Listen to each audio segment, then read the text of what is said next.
Hello again, everybody. Zach Attack is here by Atak Sportz for this Monday, November 23rd, 2015. Alright, let's get to it, man. Lots to talk about. Kicking up with NFL Week 11 thoughts and results. Let's kick up with the NFC North situation. Kicking up with the Lions, the losers, as I like to call them, after their sucky start. They made some firings and tried to get back on the winning foot, trying to make up for this lost season to say, hey, we'll try to be better next year unless we suck again. With a new president and new offensive coordinator, Lions walked in to Ford Field following their miraculous, lucky, sloppy win over the Packers last week in Lambeau as they played another sucky team, the Oakland Raiders. Usually when the Lions go up against a sucky team, it's always easy win for the Lions. But nothing's easy this year because they've been sucking a lot.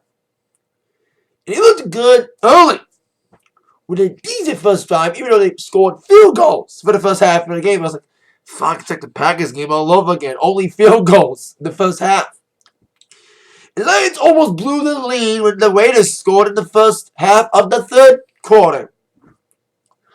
But the Lions won back with some big touchdown passes, including, I think, Abdullah got a touchdown, Winnick got a touchdown. Heck, even Stafford got a rushing touchdown, his first of the season. Lead the Lions to squeak out another victory, 18-13, the second win in a row, as they head towards their Thanksgiving game on Thursday against a team that's been up and down throughout the season as well, the Philadelphia Eagles, who may have to worry now because their main competitor in the NFC East is back in full strength. Before we get to other divisions, continue the NFC North. Bears lost their game against the Broncos, ending the Bears' three-game winning streak and ending the losing streak of the Broncos in their first game under backup quarterback starting Brock Osweiler. And I'm thinking they're starting him again next week, so Payton could be walking out the door. With his injuries and not doing so well this season, the offense finally clicked with Brock taking over as a starter, following coming in the later half of the devastating game against Kansas City. So Bears' losing streak begins. The losing streak of the Denver Broncos is over. Meanwhile, speaking of losing streaks coming to an end, the Packers have been on a 3-game losing streak, losing to the Lions, as we know, and also losing to Carolina, who stays undefeated, by the way. They're 10-0. Pats have a chance to be 10-0 tonight against the Bills. And of course, losing against the Broncos. So now we're taking on the Minnesota Vikings, 7-2, leading the NFC North. And they played well, the Vikings did. Scored some big touchdowns early on. But then the Packers finally got their offense rolling in the second half. Finally delivering some bombs, some big touchdowns from Rodgers. And finally looking like the team they should have been from all seasons, like the Lions should be. They should have been a team that looked good against the Raiders. Where was that all year, Lions? And the Packers won their game 30-13. We have a tie for first place now. Both Packers and Vikings 7-3. Packers prepare to play the Bears Thursday night, Thanksgiving. Speaking of Thanksgiving, besides the Packers game and of course the Lions game, at least the Cowboys walk into their game against the undefeated Carolina Panthers with some newfound confidence, as their 7-game losing streak, speaking of streaks coming to an end, and it did, 7-game losing streak came to an end with Tony Romo. We turned to the forefront, and everyone played better because Romo was back in the running. We'll see if Romo's return can fire up the Cowboys following their lost season, with the last 7 games being lost without him. So let's see if it gives some more newfound confidence. Of course, halftime shows for the Thanksgiving against the Lions. First national performer in years, Detroit's own Big Sean will do the Lions game. Luke Bryan will be doing the Dallas Cowboys halftime show. No more on the Bears halftime for the Packers game. Or Packers halftime for the Bears. You know what I mean. Other significant wins, Seattle swept out the 49ers, beating them in both games, in Frisco and Seattle, winning 29-13, blowout. Ravens won their game, but Joe Flacco's out for the season with a knee injury. Goes Frisco without Kaepernick on injury reserve all year, off for the rest of the year. Texans won their game against the Jets. Two sucky teams competing for who's the suckiest. Here goes Monday night, Buffalo and New England.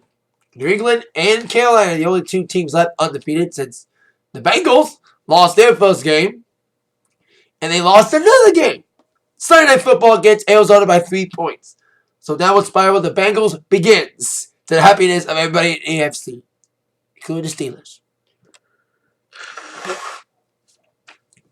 So there you go. My thoughts and results of NFL Week 11.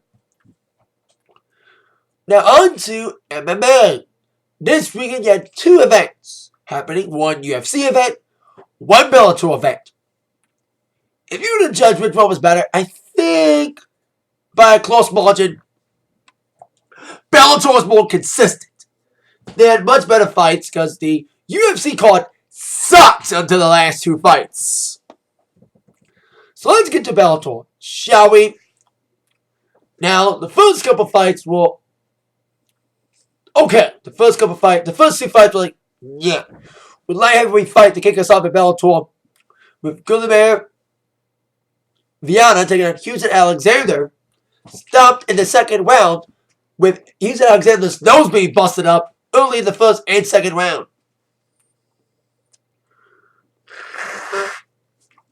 Houston tried to fight, but he kept getting his butt whipped against Guilherme as he got the victory by referee stoppage. Doctor stoppage, should I say.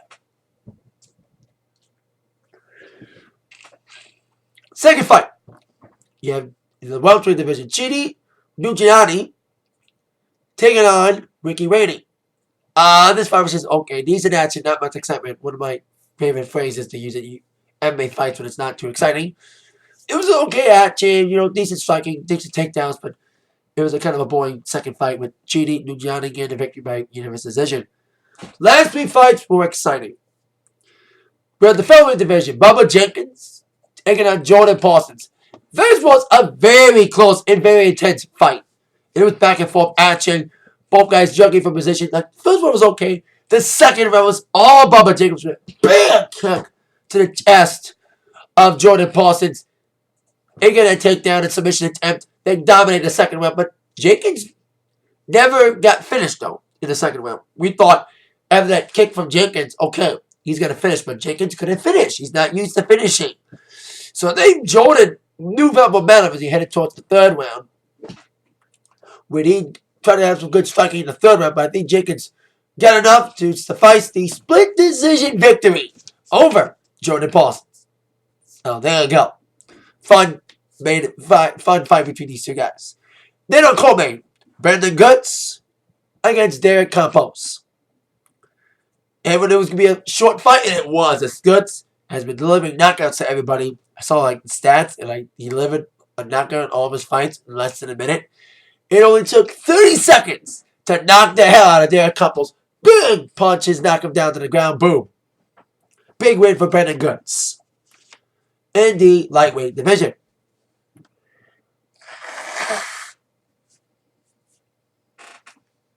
Sorry, allergies acting up today. Then the main event. Melvin Manoff taking on Hisaki Kato. Both guys have big striking powers. Both guys were targeting the other, trying to find the right spot to knock the other out. Because a lot of people know these guys well and knew one of them was going to get knocked out. Well, the one being Kato. Big punch from Melvin Manoff. Big punch to him. One punch, bang. Knockout victory for Melvin Manoff in the very first round of our main event. So these are the last 3 fights were really good. The first 2 were just okay. UFC-wise, they had an event on Saturday night. The Ultimate Fighter Latin America finale, which was Fight Night here in America, in Monterrey, Mexico. One of the worst UFC cards since the Rousey fight in August. The last 2 fights made up for a sucky first 4 matches. The first 4 matches sucks. Boring. Unexciting. Just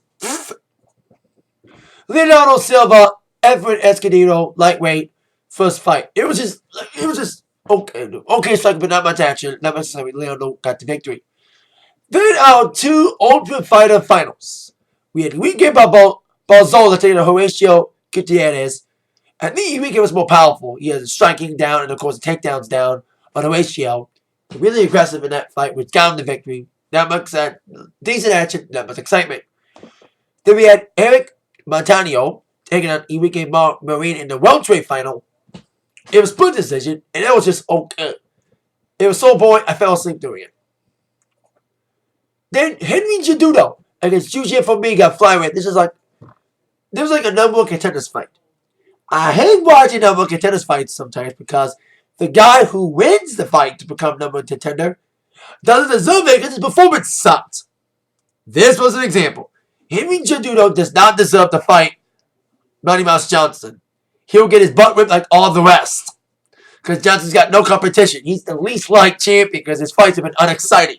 And been more predictable than Roman Reigns winning the tournament at Survivor Series than Sheamus cashing in. Yeah, I had to make a Survivor Series joke. I'll get to it in a second. So Cejudo got the win. Whoop-de-fucking-do. Boring fight. Not much action to it. Then the co-main in the main made up for the sucky first four.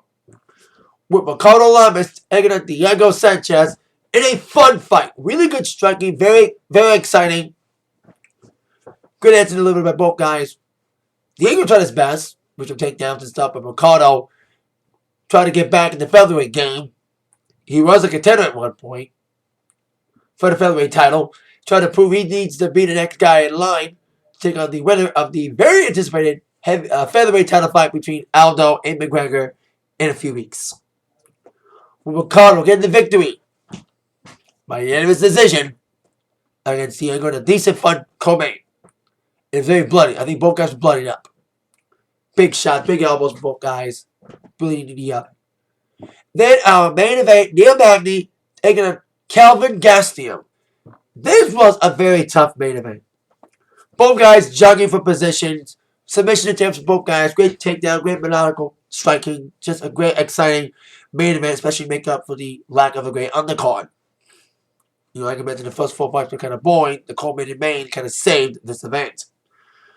With Neil Magny getting a very surprising split decision victory. So I think Magny took over like the first couple rounds were all Magny. But then Gastelum came alive in the fourth and fifth round. The fans thought Gastelum won it on the strength of the fourth and fifth round performances. After Magny took control for the first couple rounds. The third round was like up in the air. That's when Gastelum got confident. Then the fourth and fifth, bang, Gastelum felt more confident. And finally found his range. Got some good striking in. And won those rounds, but didn't win the fight. As fans booed that decision from Magny and Gastelum. No matter the outcome, it was fight of the night bonus from UFC. So there you go. Decent cards from UFC. Bellator was better this week.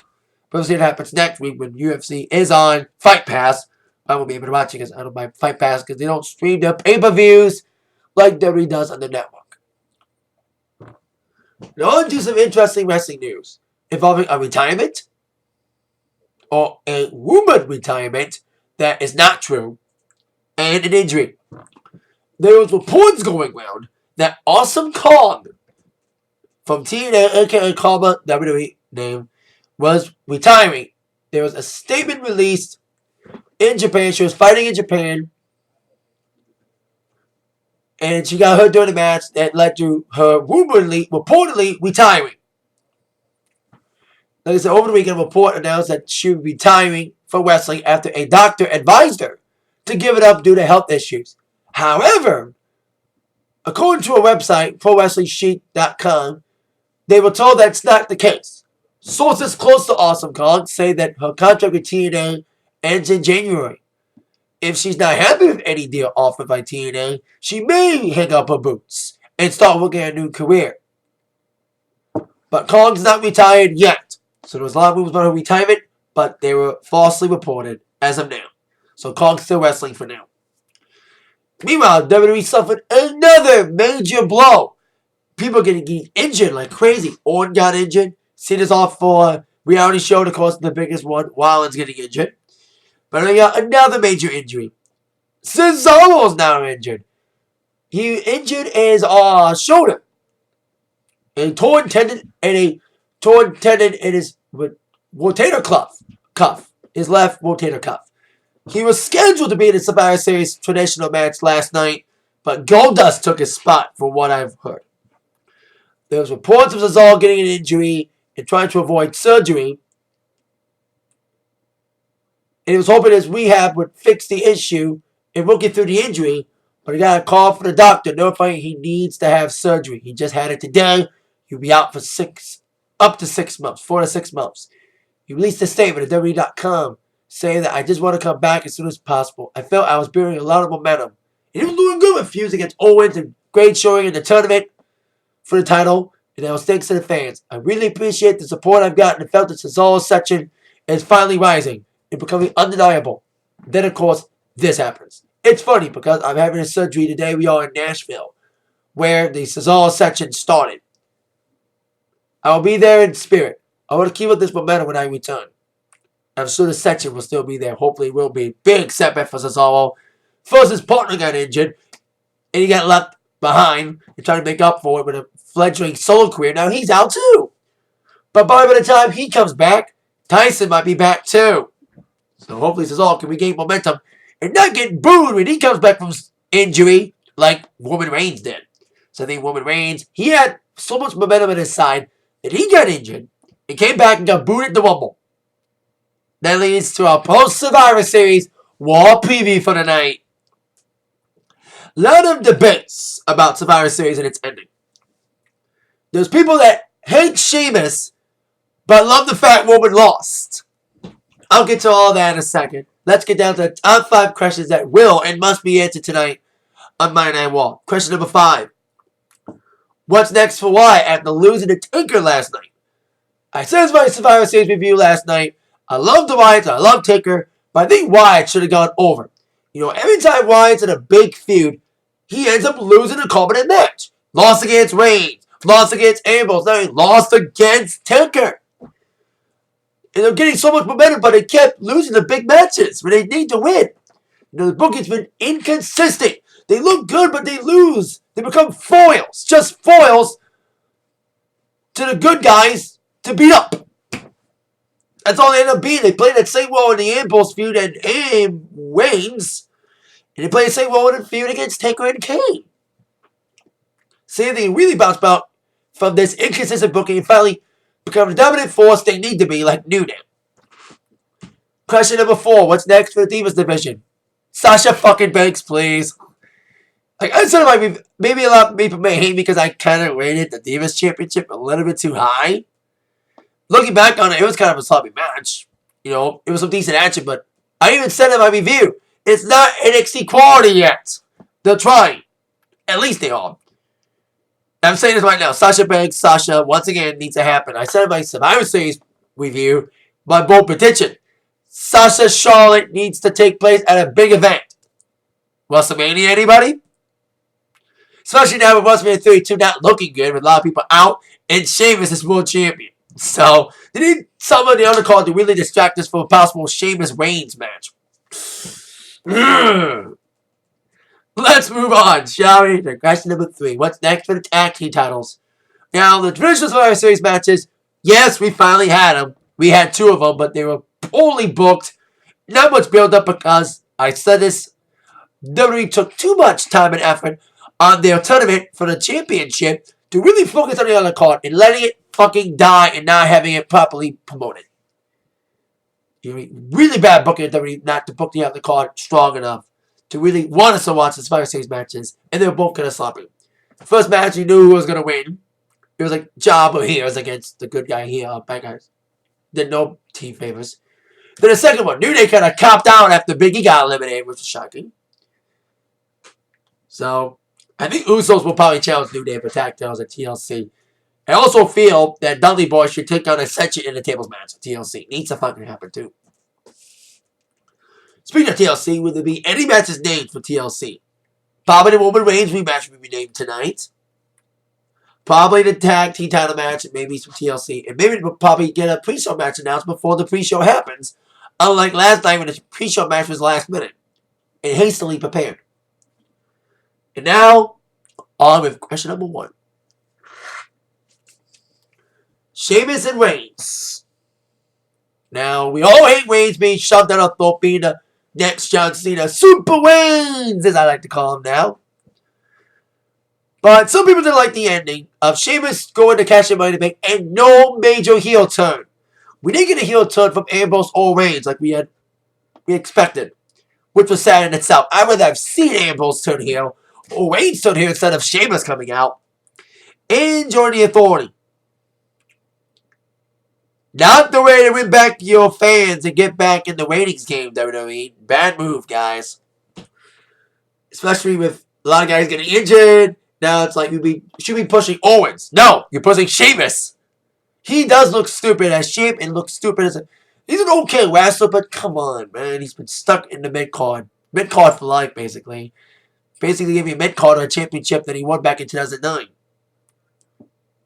Where he belongs, kind of. And now Reigns may challenge him. And hopefully this doesn't lead up to a match at Mania between these two guys. Have the match now and just don't let the feud go after it. Don't just let it end at TLC. But a lot of guys injured. Maybe this will make WWE say, maybe having 3-hour walls makes people injured. We need to go back to 2-hour walls so people can get less injured. So there you go. See what happens tonight. And the fans will boo the puppy heads off against both Sheamus and Roman Reigns. But I think no matter what the ending is, yes, we had another shitty ending to a pay-per-view. What else to do, WWE? Shitty ending to SummerSlam. Kind of a weird ending to TLC. Hell in a Cell. And a weird ending in Survivor Series. So, not great. Like I said, not a good way to win back ratings, guys. But no matter what, fans will be fickle. But like wrestling fans are so fickle. Like, yeah, Reigns won. Yeah, Reigns lost. But damn it, Sheamus is champion. That's probably what the fans get for booing Reigns. You want to boo Reigns? Boo Sheamus more. So there you go. See how WWE can rebound for this clusterfuck. And probably, in many people's eyes, the worst pay-per-view of the year. Tonight on Monday Night Raw at 8 Central on USA Network. That is it for the Atak Sportz for today. Stay tuned later tonight for my Raw review. That mind you've been attacked by the sports news from Zach. See you later. Yeah.